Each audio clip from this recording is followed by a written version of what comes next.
Hey guys, devil here.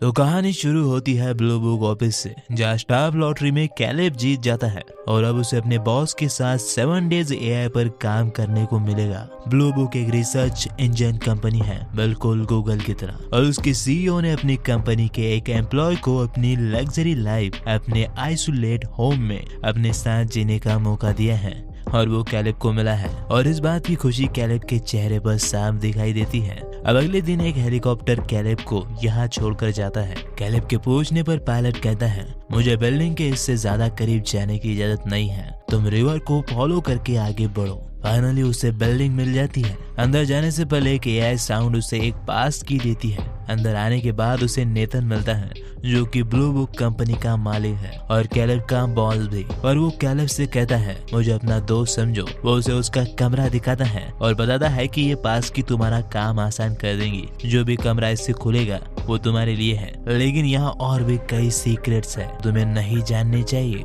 तो कुछ दरवाजे नहीं खुलेंगे। नेथन उसे बताता है कि उसने एक एआई बनाया है। ये बताने से पहले नेथन कैलेब से कहता है कि ये बिल्डिंग कोई घर नहीं है, बल्कि एक रिसर्च सेंटर है, और तुम्हें सब कुछ बताने से पहले तुम्हें एक कॉन्ट्रैक्ट साइन करना पड़ेगा जो कुछ भी बाहर बताने से रोकेगा। और कैलेब उस कॉन्ट्रैक्ट पर साइन कर लेता है। ऑफ कोर्स इतने बड़े आदमी के सीक्रेट कौन नहीं जानना चाहेगा। साइन करने के बाद नेथन कैलेब को बताता है कि उसने जो एआई बनाया है उसके साथ कैलेब को उसका ट्यूरिंग टेस्ट करना पड़ेगा। एक ऐसा टेस्ट जिसमें कैलेब उस ह्यूमनाइड रोबोट से कुछ सवाल पूछेगा, जिसका जवाब का परीक्षण करके ये तय किया जाएगा कि वो रोबोट फेल कर पाता है या फिर नहीं, यानी उसमें इंसानों की तरह अपने अस्तित्व को पहचानने की पावर है या फिर नहीं।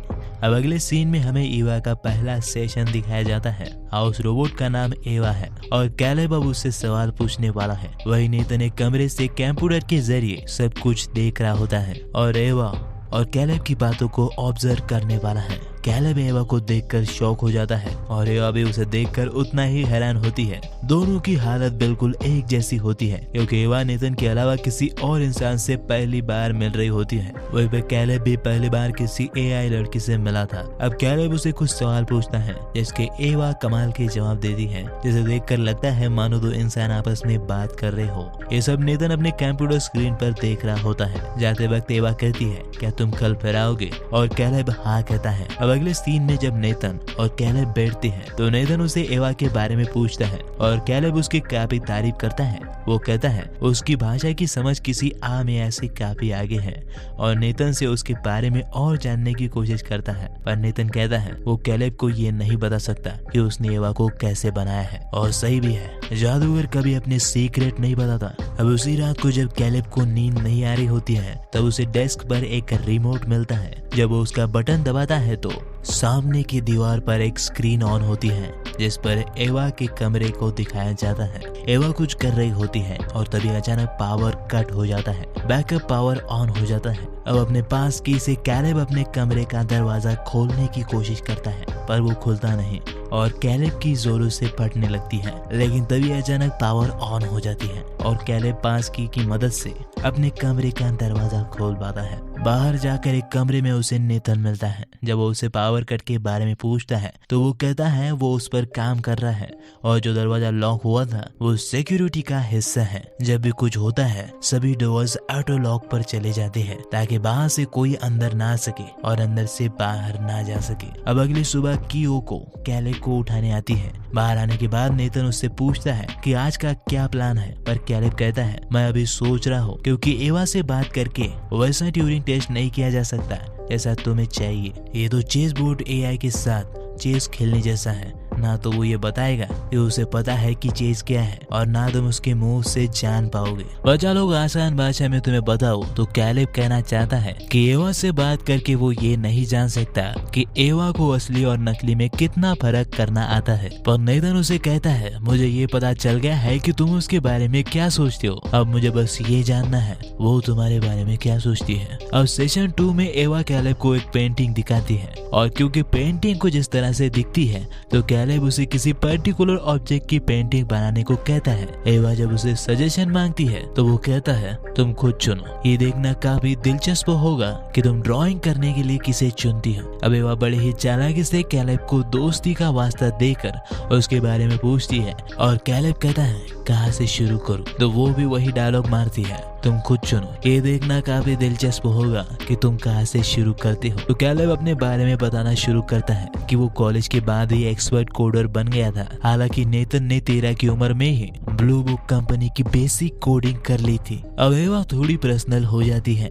जहाँ वो कैलेब से अपने मैरिज और गर्लफ्रेंड के बारे में पूछती है और कैलेब भी तुम्हारी तरह सिंगल होता है। तभी अचानक फिर से पावर कट हो जाती है और एवा अचानक से अपना मूड चेंज करके कैलेब से कहती है नेतन तुम्हारा दोस्त नहीं है और उसका भरोसा मत करना, और पावर आते ही नॉर्मल हो जाती है। नेतन पावर कट के दौरान हुई बातें सुन नहीं पाता, इसलिए वो डिनर पे कैलेब से पूछता है पर कैलेब उसे कुछ नहीं बताता। वहीं पे क्यू को उसे कुछ चीज गिर जाती है तो नेतन का भी गुस्सा हो जाता है और कैलेब को बताता भी है कि क्यू को हमारी लैंग्वेज नहीं समझ पाती। वही पावर कट को लेकर वो कहता है कि इलेक्ट्रिशियन चूना लगा गए साले। तो कैलेब कहता है उन्हें वापस बुला लो। तो नेतन कहता है यहाँ कई राज दफन है इसलिए मैंने उन्हें मरवा दिया। अब अगले सीन में नेतन को कैलेब वो जगह दिखाता है जहाँ उसने एवा को बनाया था और फिर वो उसे बताता है कि उसने दुनिया भर से सेल फोन से हर एक का वोकल और फेशियल एक्सप्रेशन वाला डाटा हैक किया और फिर उसकी मदद से एवा को डिजाइन दिया। वो कैलेब को एवा के दिमाग की एक कॉपी भी दिखाता है।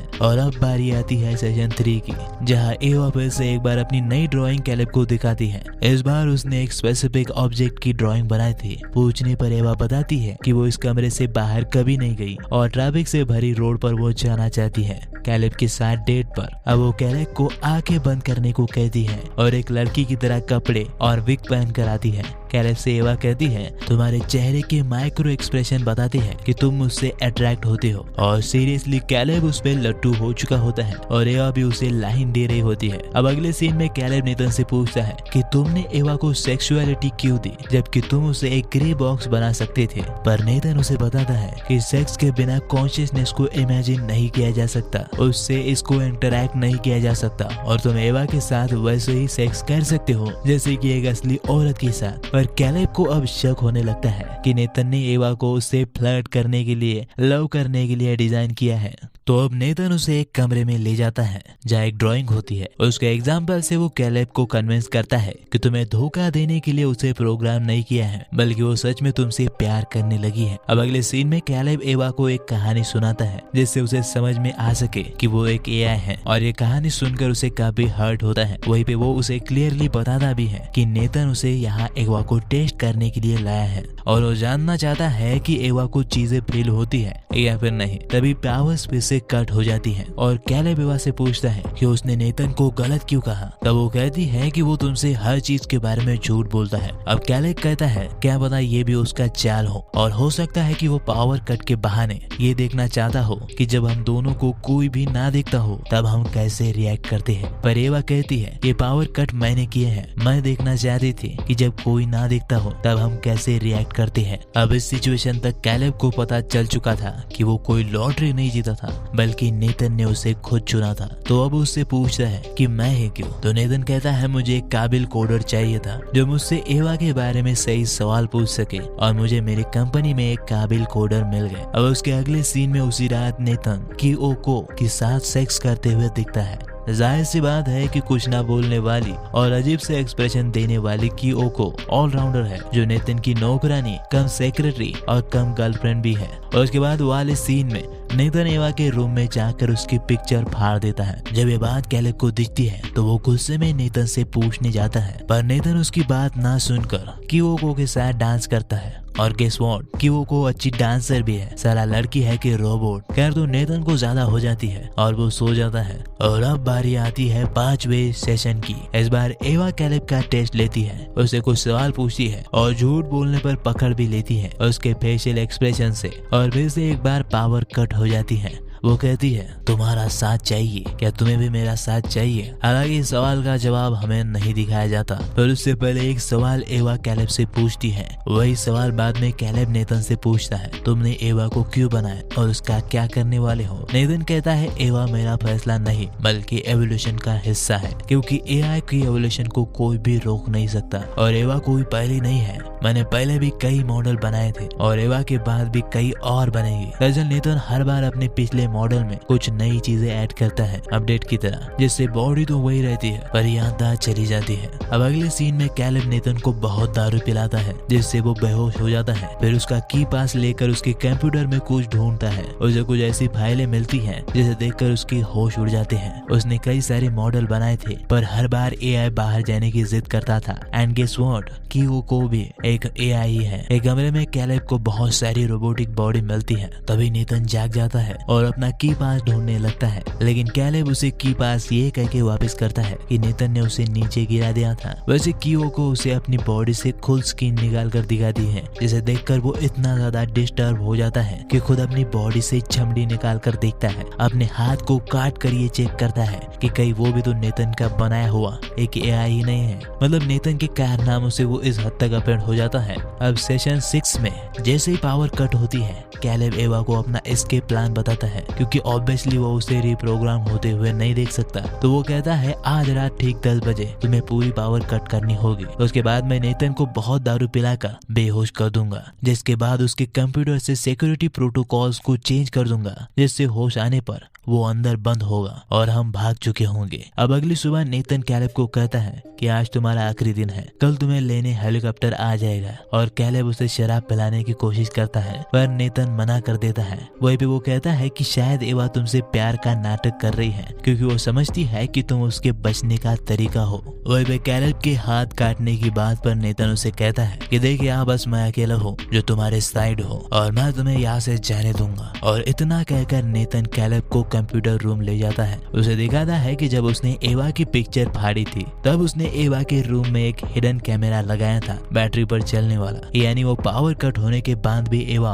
और कैलेब की सारी बातें सुन रहा था। अब कैलेब पूरी तरह से समझ चुका था कि नेथन ने उसे एक एडवांस कोडर होने की वजह से नहीं चुना था बल्कि उसके सर्च इनपुट के लिए चुना था। नेथन को एक ऐसे शख्स की तलाश थी जो आसानी से एवा के जाल में फंस जाए। उसके बाद जब एवा अपने सारे सेंस लगा के बाहर निकलने के लिए उस इंसान का यूज करती तो ये साबित हो जाता कि वो एक असली एआई है, एक जीता जागता एआई जो बिल्कुल किसी इंसान की तरह सब कुछ फील कर सकता हो। और एवा इस टेस्ट में पास हो गई।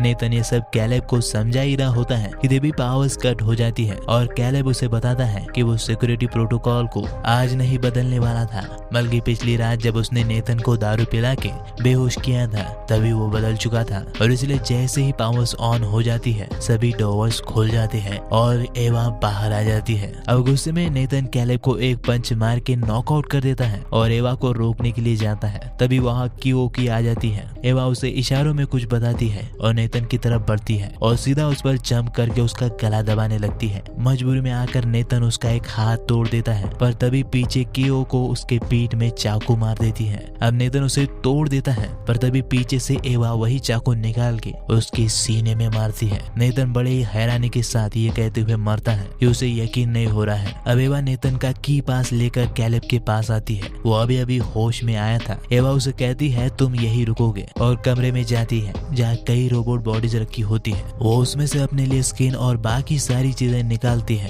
ताकि एक औरत लग सके। अब वो कैलेब की तरफ देखती भी नहीं और नेथन की पास की मदद से बाहर निकल जाती है। कैलेब अंदर चीखता रहता है। इसे एवा के लास्ट यानी 7वें सेशन की तरह दिखाया गया है जहाँ पहली बार उसका सेशन लेने वाला अंदर बंद है और चीख रहा है। उसे बनाने वाला मर चुका है और उसकी बॉडी फ्लोर पर पड़ी है और वो खुले आसमान में आजाद है। अब इसके बाद जो हेलीकॉप्टर कैलेब को लेने आया था उसमें बैठकर वो उस जगह से शहर चली जाती है और अगले सीन में हमें उसे शहर में लोगों के बीच दिखाया जाता है और फिल्म खत्म। यहाँ सबसे बड़ी हैरानी की बात ये है कि एवा ने कैलेब को मरने के लिए बड़े ही बेदर्दी के साथ छोड़ दिया जबकि कैलेब ने अपनी जान दांव पर लगाकर उसे आजाद किया। ऐसे ये साबित होता है कि वो कैलेब से कभी भी प्यार नहीं करती थी और नेथन बिल्कुल सही था। वो कैलेब का इस्तेमाल कर रही थी यहाँ से भागने के लिए। देखा बेटा, लड़की चाहे असली हो या फिर एआई, लड़कों का काटती जरूर है, इसलिए बच्चों जरा संभल कर।